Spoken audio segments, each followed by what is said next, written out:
How's it going, everybody? Welcome back to the Timeless Movie Podcast, episode number 40. My name is Victor Vasquez. Appreciate all of you guys coming back and listening. I am super excited for this episode because of the fact that we're going to be covering the newest entry to the John Wick franchise. That's right, we're going to be talking about John Wick Chapter 4. I was really excited for this one to come out just because of the fact that I didn't actually watch the first John Wick movie when it initially came out, but after the second one came out in theaters, I decided that, I gotta start catching up because I'm hearing a lot of people talking about this film, and then it did not disappoint. I was super excited, and I was so surprised at how much great action were in these movies. So it got me pumped, and I basically caught up on all the films, and now here we are. Finally got a chance to see John Wick 4, and now we'll go ahead and kind of give you my thoughts, my opinions, whether I thought it was timeless, who my favorite performance was, and all that stuff in this episode. But before we jump into there, let's go ahead and talk about some of my initial thoughts or questions that I had before watching John Wick Chapter 4. All right, everyone. So first initial question that I had, and something that was kind of running through my mind, was, is this the final movie in the John Wick franchise? We have John Wick basically set up to try to take out the High Table. That's kind of where we left off in Chapter 3. And so where do we go from here, right? Is this the final movie? Is he going to be able to basically free himself from the table, killing every single one of them, however many there are, and finally live a happy life or a free life? Is he just going to have to die and sacrifice himself because of the consequences that he's done? What is going to happen at the end of this movie? And that was really the kind of common thing that was running through my mind, leading up to watching this movie, is like, is this really going to be the end? This could obviously make a great ending to this entire franchise, just because the previous three films have, each one after the other has been spectacular. And so now I'm kind of curious, okay, well, what's going to happen in this one? So I'm kind of leaning towards this might be the end. But again, you never know, especially how successful some movies are nowadays. Like, maybe people want to keep this franchise alive. I know that there's going to be spin-offs leading off of this John Wick franchise. So we'll see what ends up happening in this one. Okay, second question that I had was, what action scene or sequence is going to be able to top the previous three chapters? I swear, every time I watch one of the John Wick movies, I'm always impressed by maybe something that I missed from the action, some of the crazy sequences, and the ability that John Wick and some of the other stunt men and women that are part of the film are able to pull off and make it so realistic. And so it's definitely one of the highlights of why I wanted to watch this movie, but every single movie ends up trying to top itself with something crazy, right? The first film, again, had a lot of that gun fu. You had John Wick just wrecking fools, headshots everywhere, using some great martial arts and technique to take them down and then shoot them in the head. Second film showed a lot of him kind of killing with his car. He took a lot of guys out in that beginning scene, just knocking fools to get his car back.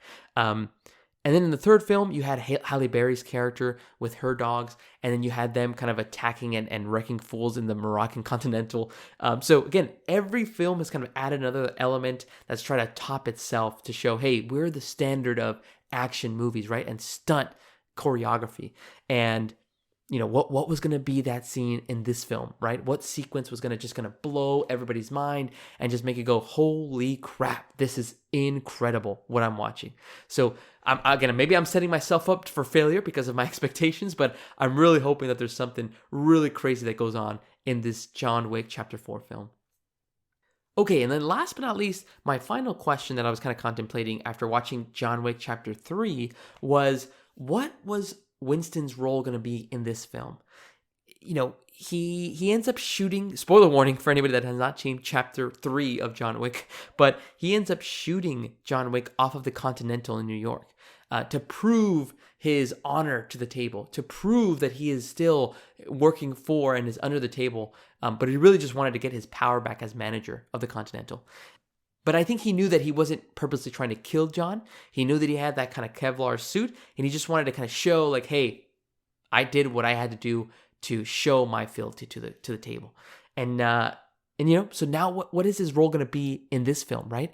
Is John accepting of him again? Did he know that he was just playing a part just to get his power back? Is he maybe the true villain behind this entire franchise? I mean, I'm just really not sure at this point. That's kind of one of the things that, again, I'm really curious to see how he plays out. So I'm really hoping that he has a big role in John Wick Chapter 4. Okay, everyone, those were my initial questions and theories that I kind of had in my mind, kind of contemplating before leading up to John Wick Chapter 4. Now, I actually have seen the movie. I saw it opening weekend, and I want to kind of go over my thoughts, my pros and cons, and then give you my recommendation whether I would, have either friends and family or you guys that are listening, if you guys would want to go see this in theaters or wait for streaming. Overall thoughts, this movie was incredible. I had an amazing time. There was just so much going on from an action perspective that I thoroughly enjoyed every single second of it. It was really a really emotional kind of roller coaster ride, because there's times where you're just kind of following John Wick, and as you normally would, you see him go through those crazy action sequences, all the choreography that goes into it, all the stunts that have to be kind of performed in those moments. And, when he's done, he's trying to catch his breath. And like at the same time in the theater, I was trying to catch my breath, because you're like, gosh, how the hell is this guy getting through 10, 15, 20 guys and just wrecking all these fools? So it was just an amazing roller coaster ride. I freaking loved this movie. It just, again, it had a lot of different stuff and elements that, again, build on top of the previous John Wicks. They had a lot of good connections or Easter eggs that you would see like in Chapter 1 or Chapter 2, and they would put it in this film. And, again, it just made me really... it made me much more of a bigger fan of this franchise. This movie was incredible. It did not feel long. Its runtime was at 2 hours and 50 minutes. It did not feel like that at all. There was always something catching your eye while you're watching this movie, whether it was the dialogue when there was no action, or when it was action that was kind of, being played out on the screen. I freaking loved it. So let's go ahead and start with some of the pros that I had of why I loved it so much. First one has got to be the action. There's no question. The reason you go to see these John Wick movies is because of the action, and it did not disappoint. There was this one shot where you had John Wick driving in the streets of Paris, and he ends up doing these donuts around this gang of guys that are trying to kill him. That was like, it was so cool, because I don't know if I've ever seen like a one shot of a car doing donuts around a gang of cars while you see John Wick basically shooting with his gun, trying to kill as many guys as he can. And it just looks so clean and so crisp. It's stuff like that. Again, things like, there was another one that was like an eagle's eye or bird's eye view type of a shot, and you just see John Wick, you're following him from up above, and you just see him, again, killing like 10 or 15 guys with whatever weapon he has, reloading as quick as he can. And, oh man, it's just so incredible. It just kind of kept you, again, on the edge of your seat to kind of see like what other thing or what kind of a kill is he going to get in this movie.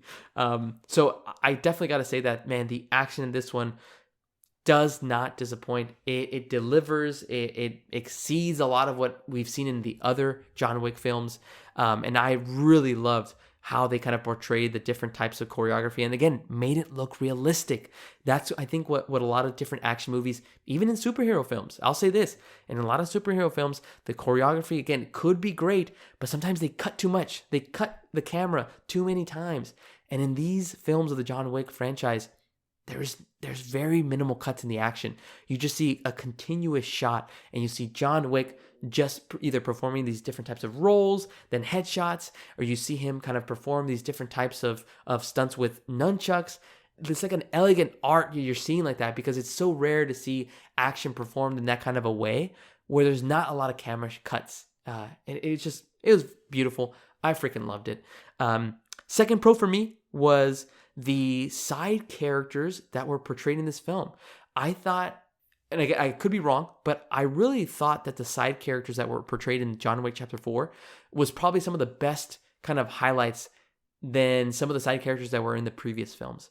Halle Berry was awesome in Chapter 3, but I feel like she came out in such a small part of the movie. I was hoping that she would come out in much more of it. Here, you had Kane, the character who was a side character in this film, played by Donnie Yen. He came out for the majority of the movie, and his character was freaking awesome. You saw the conflict that he had in his situation. He was working for the table, and you got a clear understanding as to why he was working for the table, right? Then you had characters like Shimazu and Akira. Shimazu played by the great actor Hiroyuki Sanada, and Akira was played by Rina Samayawa. And again, what was cool about Shimazu and Akira is that Shimazu is the continental manager for the Osaka location. So think of him as basically what Winston is for New York. Shimazu is for Osaka, Japan. And he is the manager. He basically is kind of managing the entire kind of place there. And his concierge is Akira. But what was so beautiful about these characters was, at the beginning, you meet them, they're new faces, and you see Shimazu talking to Akira, his concierge. You see the kind of, friendly relationship. But then as the scene goes on, you end up realizing that not only are they coworkers, but they're actually a father and daughter relationship. And it's like, it just kind of, and it didn't even have to take that long to explain. Just simple lines that connected the dots. And then you see Akira have this kind of feeling of, I don't want to lose my father. And then you have Shimazu, who, again, the continental manager for Osaka, doing whatever it takes to protect his daughter. And it made you feel for those characters. And I love it when a movie can not only make you feel for the main character, in this case, John Wick. I mean, we've been following him for 4 movies, but then you have these side characters that you want to appreciate and you want to keep seeing, and you want to, again, explore what their world looks like. So again, another great pro, highlighting these side characters that you, again, would not expect to be big highlights, but instead they end up being a very integral part of this movie. One final pro for me was the camera shots that we ended up seeing in this film. I called out one of them. There's like this very cool eagles and bird's eye view of a shot where you're just kind of following John Wick go in a building and kind of kill and wreck these guys that were trying to hunt him down. That was, again, an amazing shot. There was also this beautiful shot in the Osaka Continental where you see these workers of Shimazu, played by Hiroyuki Sanada. They start taking out their blades, but it's a nice little kind of like left to right shot, and you're just kind of seeing each one slowly take out their blade after blade coming out, and then you're seeing the Marquis, who's really the big bad in this movie, the Marquis group, just kind of in the background, knowing that, okay, this is about to be an all-out war at the Continental. It was an amazing shot. They used a lot of great colors as well, especially, again, at the Osaka Continental. They had like these very kind of bright greens. They had these bright reds outside. It was just, man, I just really appreciated and loved the way that the cinematography and the shots that they played out in this film. Again, it just kind of catches your eye, and it just makes you remember those details. It's like, I'm always going to remember when those blades came out, what the color was of the Continental inside. And again, it makes me just appreciate that. Like, again, they're kind of thinking about like, hey, we're not going to keep the same formula, right? We're not going to show you the same kind of shots over and over again in the same cinematography. No, we're going to point out and show you different elements, point out different colors, or show these different types of sides of these characters, and just gonna give you a different perspective. And I freaking loved it. So those are my pros. I'll be honest, I don't have that many cons.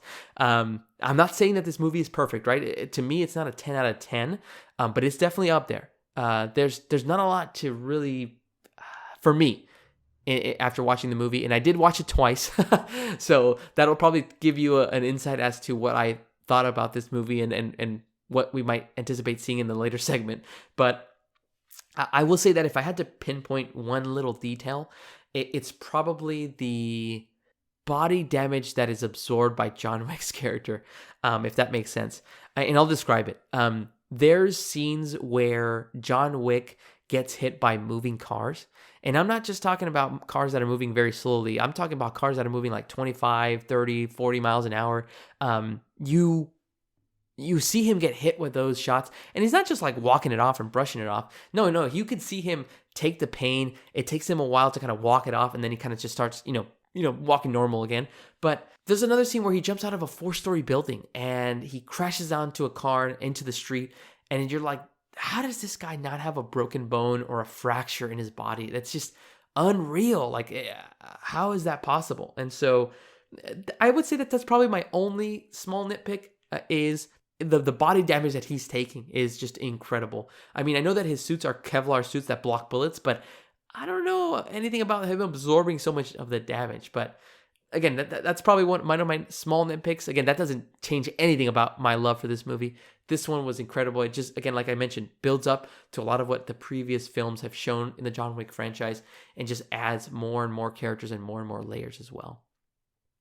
Overall, guys, again, I thought this movie was amazing. I would highly recommend, if you have not seen John Wick Chapter 4, please catch up on the previous 3 and watch this one in theaters. Don't wait for it in streaming. It's a great time, especially if you love action, if you enjoy beautiful shots, and if you enjoy like the settings of different countries. They kind of travel to Paris. They travel to other places as well. And so I highly recommend, if you have not seen it, please check it out in theaters right now. It's just a great time, and it's definitely not going to feel the 3 hours that it kind of has that runtime as well.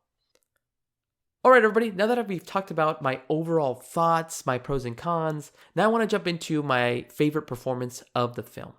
And so if I were to go through and choose my favorite character, who would that be? And in this one, it was pretty easy. It is Donnie Yen's Kane. Kane is a blind character in this film, a blind assassin. Don't know why they gave him another blind character. If you guys remember, Donnie Yen played a blind Jedi in Rogue One.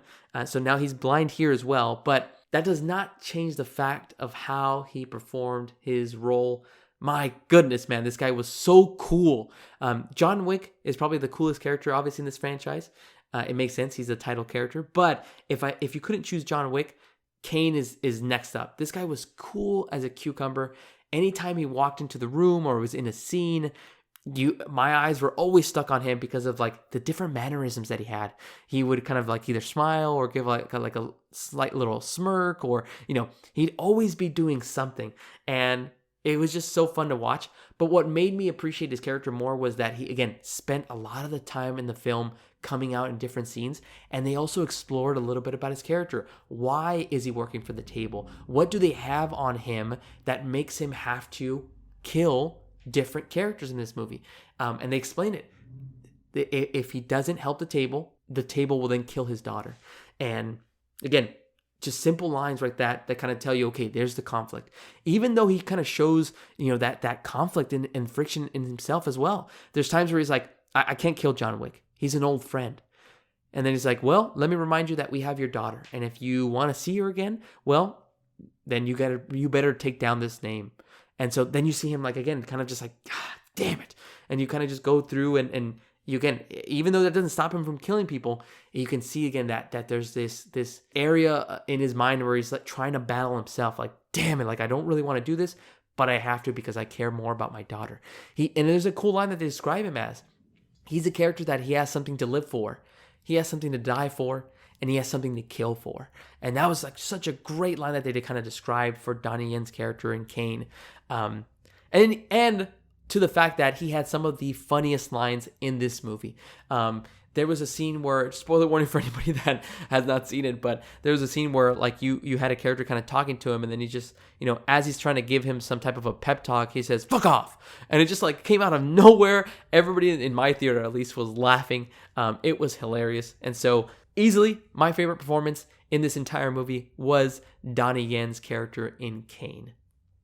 All right, everybody, now that I've kind of covered my favorite performance by an actor in John Wick Chapter 4, I will now go ahead and lead into my favorite scene or moment of the movie.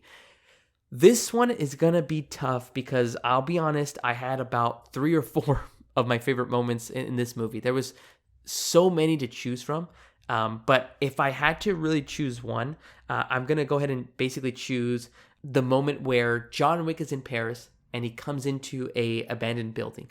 And he's getting chased down by a gang of different, assassins that want to kill him.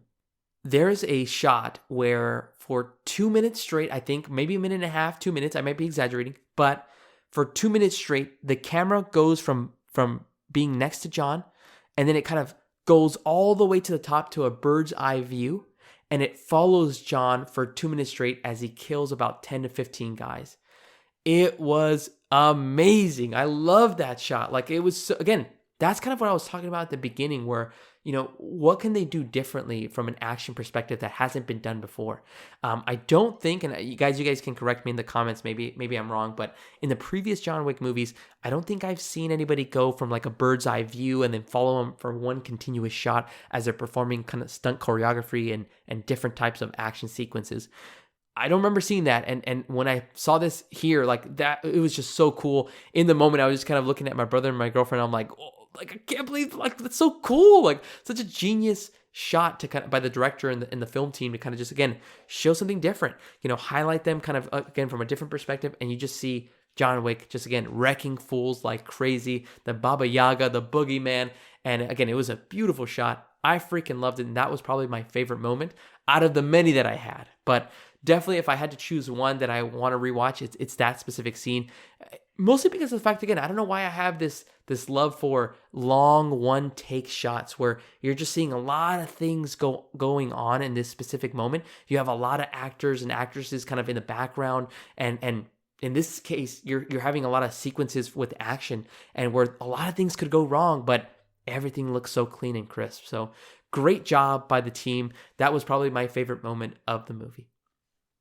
Well, this is the final segment of the Timeless Movie Podcast, where we make the decision as to whether John Wick Chapter 4 is a timeless movie. Again, up to this point, I've said nothing but great things about this movie, and that's not going to change. This movie, to me, has the potential to be timeless.